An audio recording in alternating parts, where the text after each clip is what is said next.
Good morning, class 7th. How are you? Hope you will be fine at your home. So your first chapter of geography has been done. So this is your next subject is civics, and non-equality is the first chapter. So first of all, we will start it from the definition of democracy. The definition of the democracy is a form of government in which the common people hold political power and can rule either directly or through elected representatives. As we talked about many of time, that definition of the democracy is a form, एक ऐसा form है government का in which the common people hold political power, जहाँ पर common peoples के पास rights होते हैं political parts को होल्ड करने के, या किसी भी पॉलिटिकल पार्ट्स को अगर वो अपनी पार्ट्स का मिसयूज कर रहा है तो हम लोगों के पास इतनी पार्ट्स होती हैं कि हम उनकी पार्ट्स को होल्ड कर सकें. And can rule either directly और थ्रू इलेक्टेड रिप्रेजेंटेटिव, और या तो हम डायरेक्ट उसमें रूल करते हैं और otherwise we have right to vote. हमारे पास एक राइट है ऐसा जिसे कहा गया है राइट टू वोट, जो कि अपने सिटीजन्स को प्रोवाइड होता है 18 और अबव ऑफ 18, ठीक है, या तो 18 साल और या 18 साल से ऊपर जो भी होंगे आपके सिटीजन्स, इंडिया के सिटीजन, उनको प्रोवाइड किया जाता है. ठीक.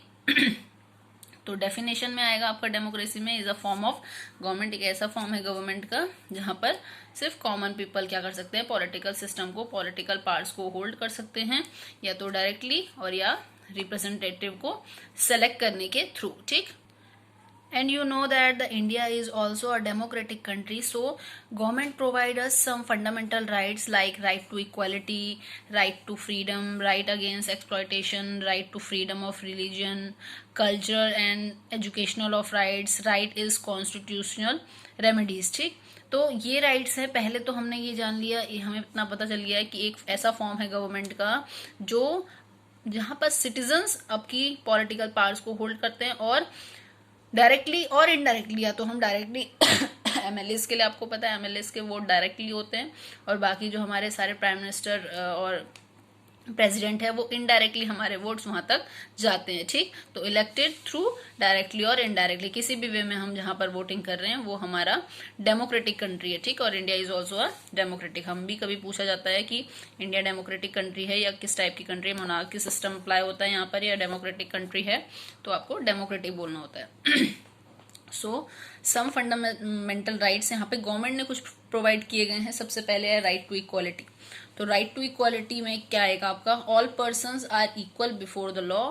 किसी भी कानून, सारे ह्यूमन बीइंग हमारे लिए इक्वल होंगे. कोई कानून के नजरिए में ना कोई बड़ा होगा ना कोई छोटा होगा. अगर कोई क्राइम करता है कोई पर्सन और वो किसी भी पोस्ट पे है तो आपको उसको इक्वली उतनी ही पनिशमेंट देनी चाहिए. ये देता है हमारा कॉन्स्टिट्यूशन, जितना एक नॉर्मल पर्सन, एक लेबर ने जितना क्राइम किया और एक कोई भी ह्यूमन बीइंग अगर आपकी पोस्ट में बहुत हाई है या आपकी नजर में बहुत हाई पोस्ट पे है, उसके लिए और एक नॉर्मल पर्सन के लिए इक्वल राइट्स होने चाहिए. इक्वल राइट टू इक्वालिटी का मतलब सबसे पहले यही काउंट होता है. नेक्स्ट है person shall be equally protected by the laws of the country. Human being को वहां पर उस देश के लोगों को ये पता हो जाना चाहिए, इतना पता होना चाहिए कि उनके जो लॉज हैं, उनके जो कानून है, वहां पर उन्हें इक्वली प्रोटेक्शन दिया जाता है.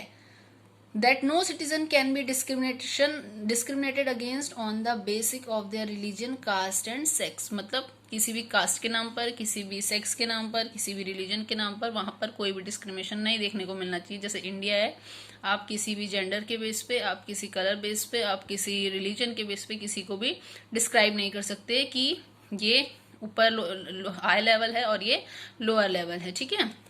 नेक्स्ट है राइट टू फ्रीडम. तो ये हमें कॉन्स्टिट्यूशन प्रोवाइड कर रहे हैं फंडामेंटल राइट्स, जिसमें आपका क्या क्या आ चुका है, इक्वल बिफोर द लॉ. हम किसी भी कानून से सबसे पहले हमारे लिए सारे ह्यूमन बींग्स के लिए इक्वल होना चाहिए लॉ.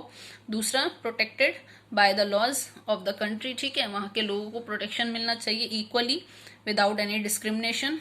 और उसके बाद क्या कहा गया, discrimination against the basic of caste, creed, religion और सेक्स. किसी भी सेक्स के नाम पे, कास्ट के नाम पर, रिलीजन के नाम पर आपको किसी को डिस्क्रिमिनेशन नहीं करना, किसी को अलग नहीं करना. ये नहीं कहना ये बहुत ज्यादा अमीर है तो इसे ये प्रोवाइड करवाया जाए और ये जो बहुत गरीब है तो इसे इस चीज से हटा दिया जाए. ठीक. Next thing right to freedom. Right to freedom, to right to move freely and reside in any part of the country and right to practice any profession and occupation or the business। देखो इस part में क्या होता है, second part में इसमें ये होता है कि कभी भी आपको कभी भी कोई भी कंट्री हो जिस एज अ डेमोक्रेटिक अगर वो है, अगर इंडिया की बात की जाए तो उसमें आप किसी भी देश के, इंडिया के किसी भी एरिया में जा सकते हो विदाउट एनी प्रॉब्लम। जैसे मान लीजिए आपको किसी स्टेट में वर्क करने के लिए जाना होता है, आप किसी अदर स्टेट से बिलोंग करते हो और आपको जॉब के लिए किसी और स्टेट में जाना है, तो वहां पर भी आप जा सकते हो। कोई आपको चार्जेस नहीं लेंगे, कोई आपको डांटा नहीं जाएगा, कोई आपको मारा नहीं जाएगा कि आप इस स्टेट में काम करने के लिए नहीं आ सकते। इवन प्लस आपका प्लस पॉइंट ये होता है कि आपको राइट टू फ्रीडम में एक और राइट मिला है, right to practise any profession, occupation और बिजनेस। आप किसी भी धर्म को अपना सकते हो, किसी भी धर्म को अपना सकते हो। अगर आपको अपने धर्म में कोई प्रॉब्लम लगती है या कोई कमी दिखती है और कोई ह्यूमन बीइंग किसी और धर्म को अडॉप्ट करना चाहता है, उसके लिए भी राइट टू फ्रीडम के अकॉर्डिंग आप अपने किसी भी धर्म को फॉलो कर सकते हो। किसी ऑक्यूपेशन को चुनना चाहते हो, कोई प्रोफेशन चुनना चाहते हो, वहां पर भी आपके लिए फ्रीडम्स होती हैं। इवन आर्टिकल 15A में भी कहा गया है कि अगर कोई बच्चा स्कूल जाना चाहता है और पेरेंट्स उसे किसी रीजन से नहीं जाने देते हैं तो गवर्नमेंट उसके अगेंस्ट इन्वेस्टिगेशन कर सकती है। देखो पेरेंट्स के अगेंस्ट भी इन्वेस्टिगेशन हो सकती है अगर बच्चा चाहे तो। ठीक। थर्ड है right against exploitation. Right again exploitation, force labour and employment of the children under 14 years of the age. Exploitation का मतलब होता है किसी का आप एक्सप्लॉयट कर रहे हो, किसी को आप परेशान कर रहे हो बाय फिजिकली और मेंटली। जैसे कि आपने देखा होगा शॉप्स में छोटे 14 ईयर से अब बिलो 14 ईयर्स के बच्चे काम करते हैं, वर्कआउट करते हैं। ठीक। तो ये सब नहीं होगा। हमारे कॉन्स्टिट्यूशन में मेंशन है कि फोर्स लेबर, मेंशन तो बहुत सारी चीजें, लेकिन हर कोई इन्हें फॉलो नहीं करता है। ठीक।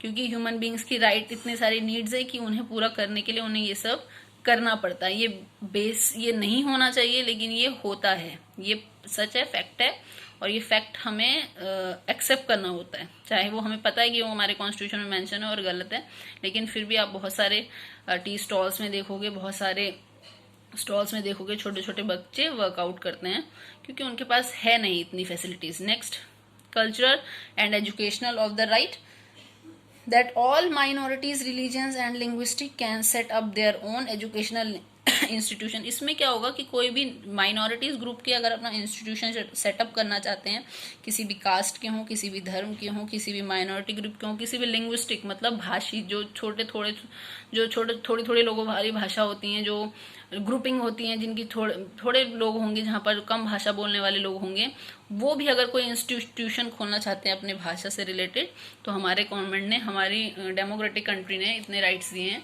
कि आप वो सब कर सकते हो। लास्ट,